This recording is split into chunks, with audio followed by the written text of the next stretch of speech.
Assalamualaikum warahmatullahi wabarakatuh. Perkenalkan, nama saya Yosian Dedi Pangestu dari kelas 1C jurusan Tadris Bahasa Indonesia.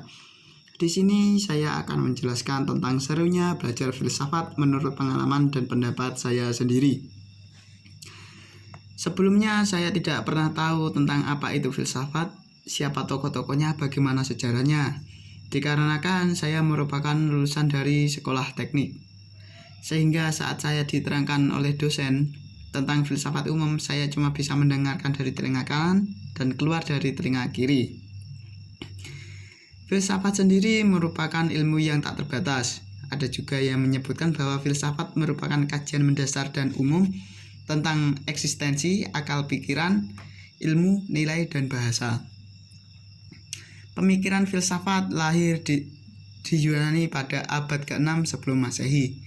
Pemikiran filsafat lahir dengan ditandai hancurnya mitos-mitos dan dongeng-dongeng di Yunani. Pada kala itu, para aktivis filsafat disebut dengan filosof. Ada filosof yang sangat terkenal pada kala itu yang bernama Socrates. Socrates sangat terkenal di kalangan di Yunani karena pemikiran-pemikirannya tentang alam. Setelah Socrates meninggal, pemikiran tersebut diteruskan oleh muridnya yang bernama Plato. Plato meneruskan keaktifan gurunya dengan mengarang dialog-dialog dan buku pada kala itu. Plato pernah berpendapat bahwa berfilsafat merupakan suatu hal tentang mencari kebijaksanaan dan kebenaran. Setelah masa Plato, filsafat memasuki masa puncak-puncaknya di kala masa Aristoteles. Nah, setelah masa Aristoteles, filsafat memasuki masa peralihan dari Yunani kuno ke abad pertengahan. Pada masa itu bisa disebut dengan masa Helenisme.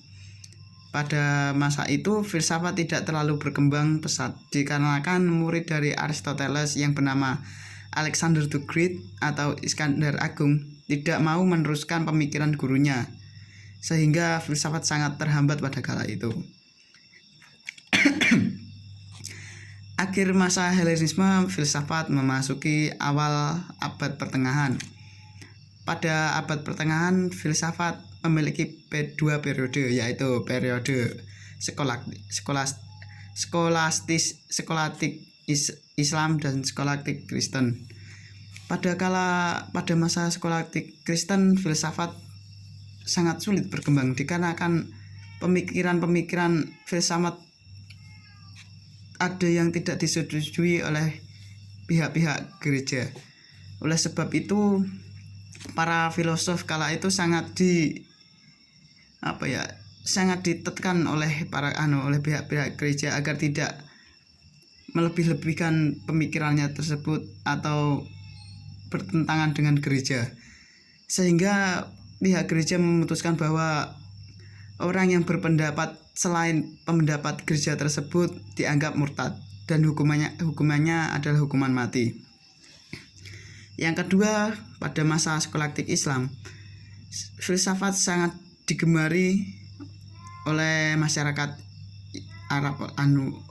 Islam kala itu, sehingga pada periode skolastik Islam juga menandai masa kegemilangan dunia Islam kala itu, yaitu pada masa Daulah Abbasiyah di Baghdad dan pada masa Daulah Amamiyah di Spanyol.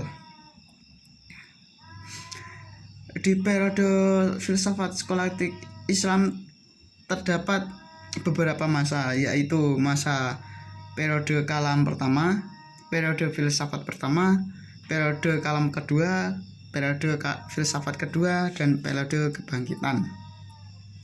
Nah, dari semua hal itu, keseruan filsafat dapat diambil, yaitu kita dapat mengetahui tentang sejarah filsafat, tokoh-tokoh filsafat, bagaimana filsafat itu sendiri berkembang, Dan apa yang bisa kita dapat dalam mempelajari filsafat, yaitu adalah bahwa memahami sesuatu hal yang tidak tampak seperti apa adanya itu merupakan kebohongan.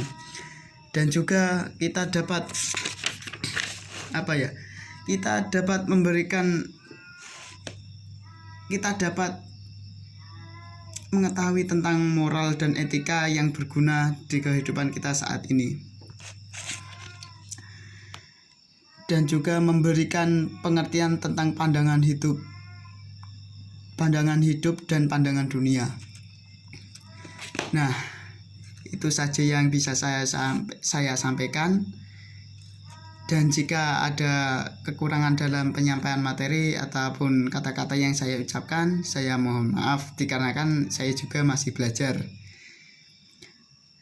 Nah, itu saja yang saya sampaikan. Terima kasih. Wassalamualaikum warahmatullahi wabarakatuh.